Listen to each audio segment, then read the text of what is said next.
Cool. Holly, you have the first point. I was just going to do a quick walkthrough, which I'm going to try to be better about doing recordings of my progress and sharing those regularly. But I figured since we were all on this call today and I knew it would be recorded, then I'll share it here and continue to update you all as I make progress. Let me share my screen.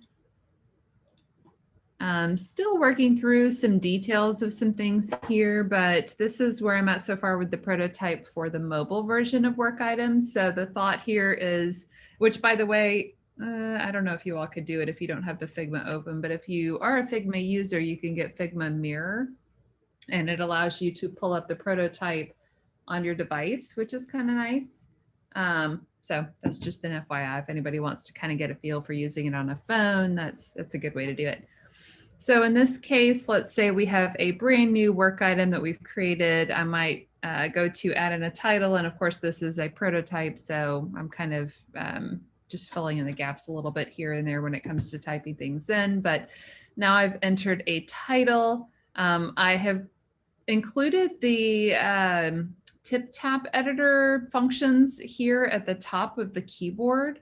I'm not sure what all we have in terms of options for those buttons. I assume we can customize it any way that we want. So the specific buttons that would be here would be something, Gabe, I'd like to talk with you about, and also kind of analyze if we have any details on what's most used. I'd love to maybe explore that. I'd also wonder if we have a need or the ability to do like an expanded version of the buttons if we want to just show a few here and then kind of open it up to show additional options if someone needs more functionality than they see. But nonetheless, so let's say that we have put in a title. I'm going to go ahead and hit create. And now we have just a title with the ID at the top. Still kind of thinking through what this might look like. Gabe and I talked about this the other day, and possibly we can click on the project and the ID and be able to maybe see the full breadcrumb path, but not necessarily have to see the whole thing here because it gets kind of unruly after a while when you're going levels deep, multi-levels deep. So here now we also have title, of course. We have the ability to add a description. In that case, when you click that, I'm proposing that we go to kind of an overlay that fills that area, so that you only have the description as your focus, and you can kind of go in and manage it and not have all the other noise of the work item view on the page. So let's just assume that I have taken some time, typed in a bunch of details, go ahead and hit save. Now I've got my description here. Again, I can also expand to view the full description if I want, or leave it truncated. That would probably be based on a character limit. Now I can choose to add an assignee. So in this case, a panel is coming up. Gabe and I talked yesterday, I think it was, about maybe bringing this further up so that you don't have, you have more room to kind of work. And that might still be the case. I'm kind of playing with ideas surrounding that today, but let's say that you enter in a search. In this case, because the keyboard comes up, it kind of bumps up. So that is kind of another case for maybe expanding it full height so you don't have this jumping around.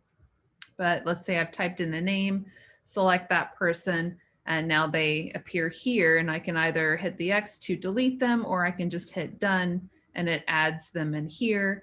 My proposal for that area, you may remember, is to have, I think, 3 pictures. If there are more than 3, then we would show like a +1 or +2 or whatever, to reflect the number of additional people that are associated as assignees with this issuable. And then they can also, of course, click plus and just go back into that edit mode if they choose. Also status, having the ability to select this and just quickly toggle between open and closed is another proposal. And if you hit close, then it just closes here. May include a prompt, but for now, I think it's okay to just go with this until we determine that it's a problem that people are closing them a lot. And I think that was all that I had, yeah, for the initial prototype. Any feedback, thoughts, questions? I was just going to say, I don't know if we were, I thought you decided not to allow formatting for the title was one thing. Oh, yes. actually, you're right. So that is something that I need to go in and change for, if you enter the title here. Yeah, so we could just remove this area and not have those buttons, but you would just have a create function because we're not looking to add bolding or styling or anything like that. That was just me copying and pasting a keyboard, I think, and it accidentally got left in. So I'll update that. And the other thing I was going to say is one for the description in terms of like what controls and the editor bar, just use our current ones in our current markdown editor. Because it's going to be a while before the tip top editor is ready. So we're going to have to use our existing controls for the time being. And then that's probably what I would do to start with. Okay, I'll update the design to show that then. Can we do that as kind of a full screen view? Let me get rid of all these borders here. So something kind of like this, where you've got just an entire panel, and in which case I'm guessing it still has to show like the borders and the buttons at the top and all the current things associated with that editor. Or we can move the buttons in the editor wherever we want. I mean, I don't think like we can move them to the bottom like we've been talking about. So Okay. I don't think this is where like we're changing the UX, right? So you can kind of do what you want. Well, yeah, I just want to understand if the engineers have any concerns with the amount of time and effort involved in making those changes. I would like to clean up the UI for it a little bit and make it look a little more minimalist and a little less weighty, I guess, visually, but I want to be sure that I'm not adding a lot of extra effort by just proposing that, because I think we have bigger fish to fry than clean up. I'm open though to discussion, Gabe, if you feel differently. I say go ahead and propose it. We'll have to think through like how we want to, because right now all of the issuables share the same code for editing.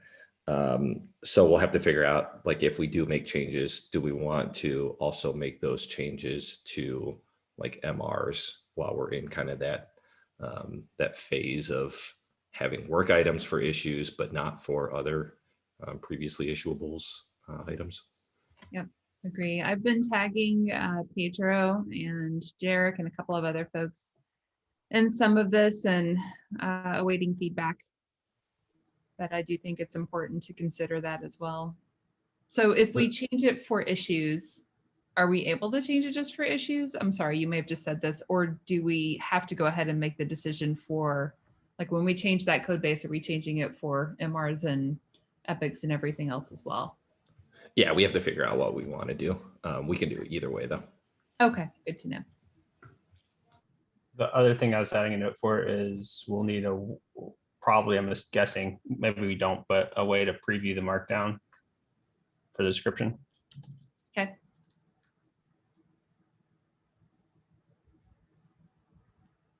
Any other thoughts, questions, concerns? I just added a comment in there. It'd be helpful, like once these get closer to moving on to the next phase over to engineers, it'd be helpful to have like annotations with GitLab UI components in there.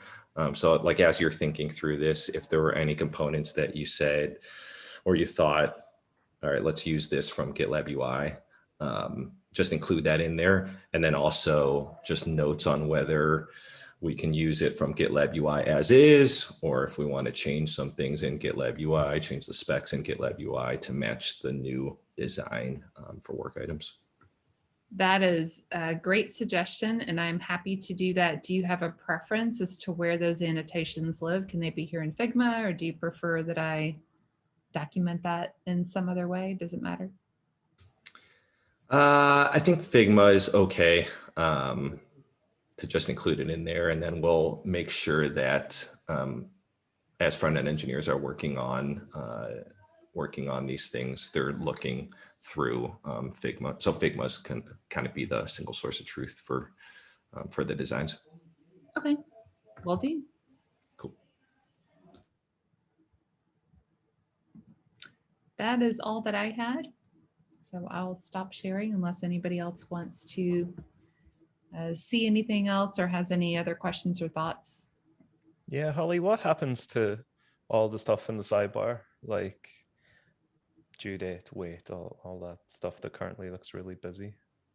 That will all be, so parts of it I envision going into still kind of a menu. I think the ellipsis menu is where I was considering it. Some of it will be on the actual issuable, but I'm going to try to keep that, not issuable, work item, but I'm going to try to keep that pretty simple. However, I wanted to go ahead and get just the MVC proposal done as soon as possible, so I'm not blocking you all, and that's why it doesn't actually reflect that, but that is something that I'm thinking about. And again, the most important things that we've determined, I need to look at the data that Anna created this morning, but from what I understand from previous research, the most important things are the title, the status, labels, and I believe assignees. So people want to see that information front and center, but everything else, I think we can find more creative ways to hide it behind a menu until it's needed. So I envision a lot of that living kind of in a secondary menu from this view. I was just thinking how clean and fresh and there's so much like negative space, and it's just wonderful. And then I kind of realized, oh, it's labels. Labels are missing. Yeah, labels are missing, unfortunately. And I have done some exploration surrounding how that can be presented. It's not in this prototype view. Let me see if I've got that screen here. While she's pulling that up, it's interesting. Some of the UX research that Ann did said that people use labels the most to keep track of status and things like that. So we want to add status as a first class thing, which means we can probably downplay labels being so prominent, which is my strategy at least. And kind of type as well, right? Like we had incident labels until we had incidents and so on. Yep. Type and status are the two most common use cases for labels, at least on this GitLab.com data that I've looked at that I think Donald put together. I don't have it here, actually. I was thinking of assignees. We had explored listing assignees directly in the issue view as kind of a stacked approach. I think that for labels, I'm still thinking through that. I would love to simplify it as much as possible. But even in all of the competitors that I looked at, it's kind of messy when you have those labels factored in. The management, I think we can simplify, but the actual display of them in the work item view tends to be very visually heavy. But we can't really easily take away from that without taking away from the value that they provide for the user to be able to see. So I'm still thinking through how that's going to work, but I'll do my best to keep it nice and simple and clean, because I love that as well. Do most users, how do they segment out teams in an organization like us, where we use labels, or are they using like separate projects for teams within a group? Both, depends on the repo structure. There's some that organize their projects and groups and like their value streams. And then they keep their repos other places. There's some that use labels. So it sort of just like depends, but I would lean towards most of them use projects and groups structure, because that also controls access. So I think eventually we want to solve for that with how you kind of can roll work items across different groups and projects and have them show up in multiple places if you need to. So we're exploring that, but yeah.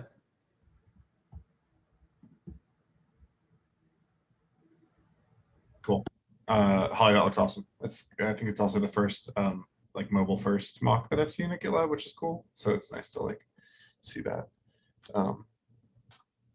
I just mentioned, so on the back end stuff, there's been like a ton of really good conversation. I'm still catching up from being out, but we're a little bit blocked by the database team and their feedback. They had some sort of initial, I think, somewhat knee-jerk reactions to the move of things into the issues table, specifically like the requirements work that was already being done, because there's sort of an anti-pattern at GitLab around single table inheritance.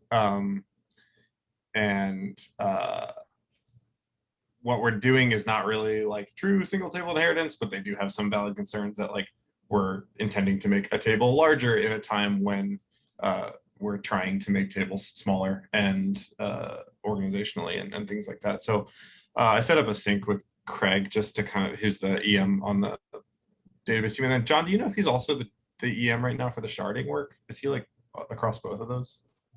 Could be actually. Yeah, I don't know for sure though. Yeah, I'm not certain. I didn't have time to look, but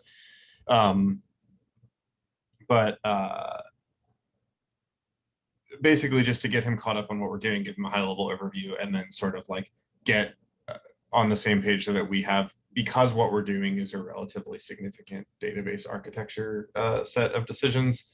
It's going to be important for us as we go forward to have kind of like expedient back and forth with them on, you know, getting feedback from them without becoming a total burden to all the different work that they're doing. So just kind of wanted to lay the groundwork for that, and then also hopefully kind of poke him on this question right now of like, we really need a kind of a go, no go on if we can, if they're like, if the database team is going to be sort of, can be persuaded, I guess, on this using the issues table approach, because if not, then we really need to go back to the drawing board somewhat on the architecture side and figure out how to do this. And I don't want to get into a situation where we go 6 months down the road and then have a massive, you know, combustion because we didn't plan ahead with the sharding work, and we end up wasting a bunch of time. So yeah, I'll let you know how that goes. I think there's also database office hours, which tomorrow, which Alexandra has brought up this work previously there, and then also added a note for tomorrow if we don't get, you know, if it doesn't get resolved between now and then. And yeah, John, I saw you being a time zone cop, as if time zones aren't difficult enough without you sort of correcting me on no, I'm just kidding. I like first wrote 4:30 my time, and then I was like, oh, that's not helpful. And then I wrote EST, and then it's like, really, it should just be the UTC time. So, so yeah, any questions or anything that, if you want, I can link the agenda here. Let me find it. If you have things you want me to bring up with Craig or add to that discussion, I'm happy to be the conduit there.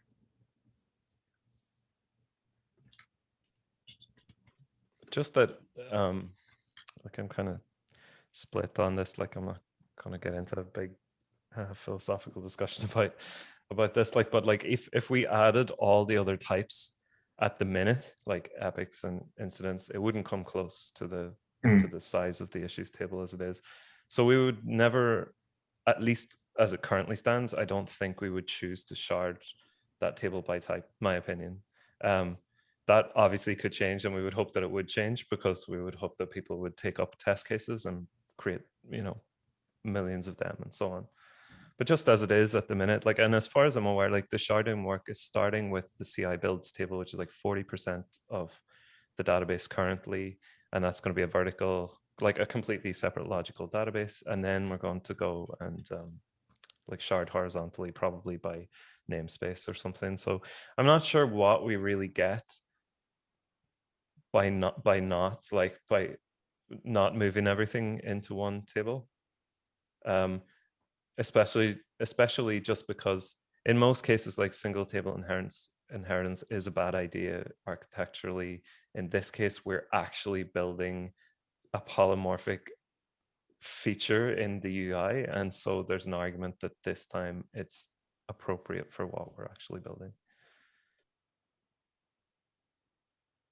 Yeah, I think more the concern is about how further down the line we're going to extend the issues table, including new types, even the system types like feature or whatnot, and then also the customer types, right? Will those go also in the issues table, or we'll create a one-to-one copy of this table, but just use that, for instance, for the custom types, right? That's another way, I guess. We can limit the size of a single table, which is one of the concerns, I guess. So that's probably another way to go. But yeah, I like, as of right now, I don't think we should have a stopper on this. But because the question is not really what do we do right now, but rather how do we make it so that we don't get stuck in next 6 months or a year or something like that.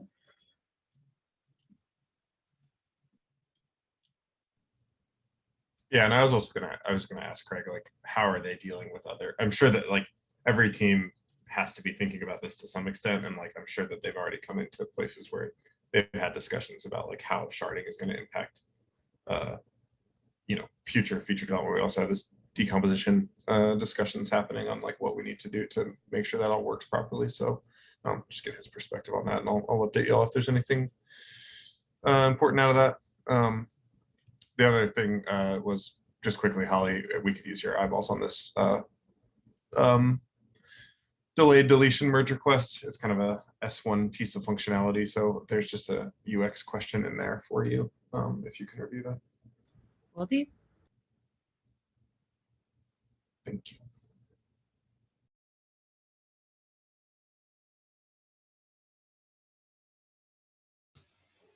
I was just reading that MR. Is it me next?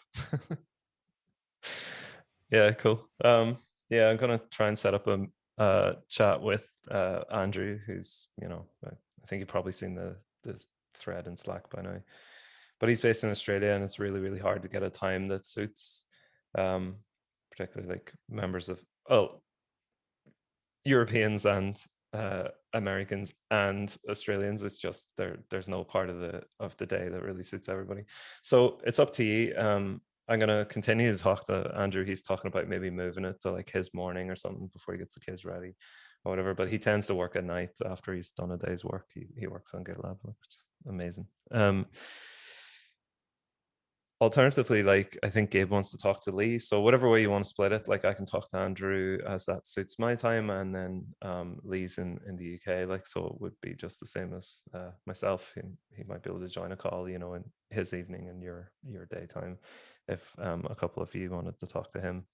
But they're two like really prolific contributors, Lee's on the core team. And I think Andrew's maybe interested in joining the core team. It's maybe not. I don't know. Maybe I just made that up. But yeah, it'd be good if we could just talk to them about the experience of making contributions and what we can do from our side. Yeah, just make it better, improve, take on board their decisions. And yeah, we also have like that thing in the handbook that says that contributors like don't need an okay from the PM to do something. They can just cut the improvement, and if it's a valid improvement, we ship it. So that does raise a few questions, I guess, like whose approval do they need, and why are their MRs being blocked as they are at the minute? So cool. Yeah, I'll post the times in Slack, and you can let me know if you're available. I can verbalize for Gabe's stuff.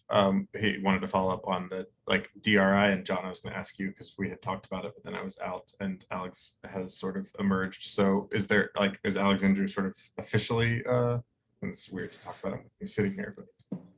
Yeah, Alex and I spoke last week. This is a classic case of emergent behavior. Alexander, you created the issue.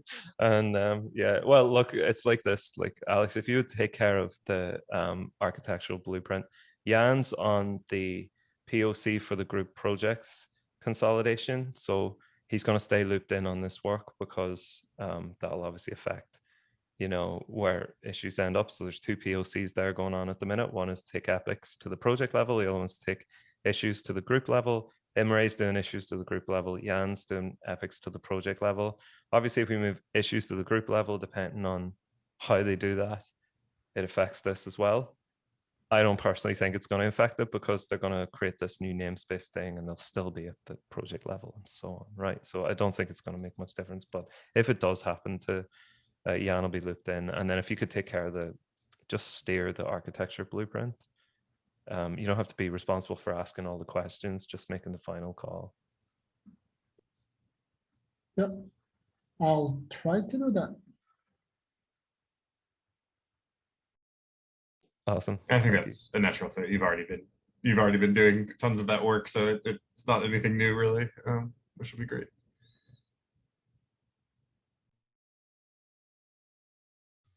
Wait, sorry. So just for documentation's sake, is it Alexandru is the DRI for creating that? Yeah. Okay, cool. But I think important to remember, and this is probably unlike most other DRI type relationships, is that the entire team is ostensibly working on this for several milestones. So like, don't hesitate to ask other people for help and questions and things like that. So it's good to have a DRI and a decision maker, and you should feel empowered to do that. But you know, don't feel like it's the burden entirely resting on your shoulders either. Yeah, like this is mainly blocked right now on this database approval thing, and I guess we'll be working on this in chunks. Sort of, we'll have partly the blueprint regarding the issues and issue types, and then that will evolve into custom issue types and custom fields and so on and so forth. I don't think we'll have it all in one go, and I don't think we need it all in one go because there are quite some questions to be asked and addressed, but at least laying out the lines along which we're thinking through and doing stuff. So, but yeah, the main problem right now with really starting this blueprint is, can we move on with issues table, using issues table as a single table? Yeah, and if we're talking about an actual architecture blueprint, there's a whole process around that. You have to get a sponsor who's, I think, staff plus sponsor and so on for it.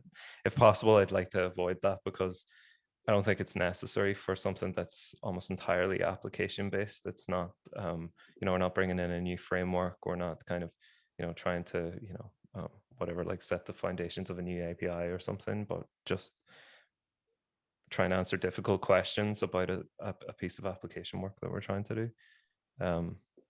So I'm more interested in getting the questions answered and the answers documented than I am in actually having, a proper, well-crafted architecture blueprint.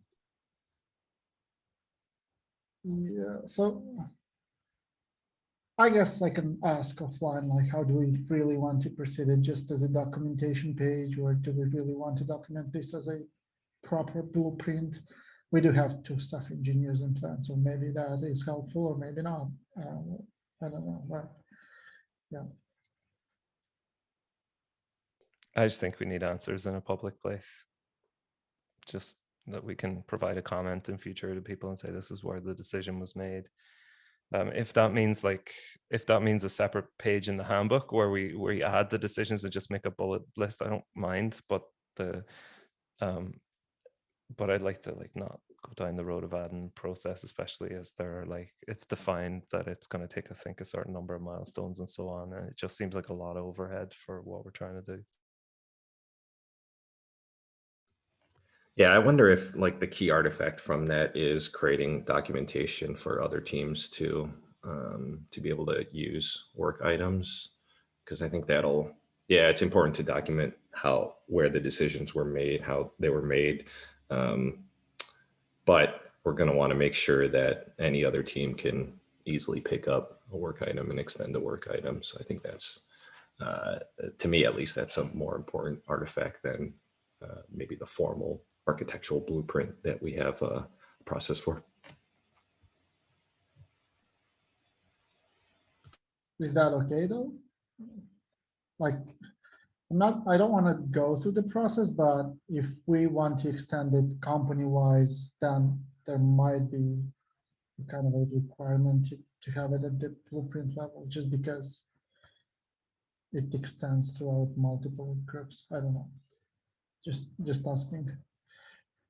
I think when the architecture blueprint process wasn't around when we brought in WebSockets, but I mean, we did something pretty similar, but without the process, just creating a design doc that linked out to where all the decisions were made.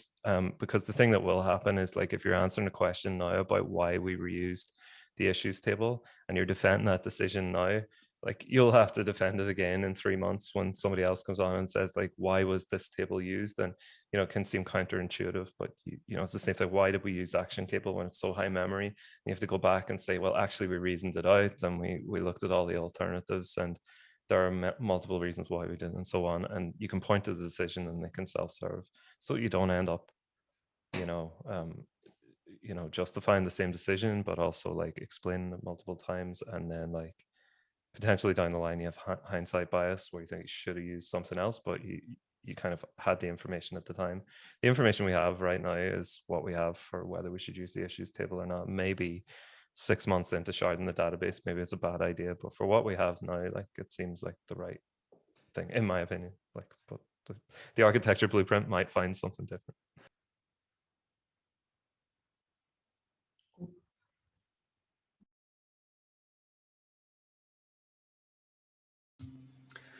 All right, well, we're past time.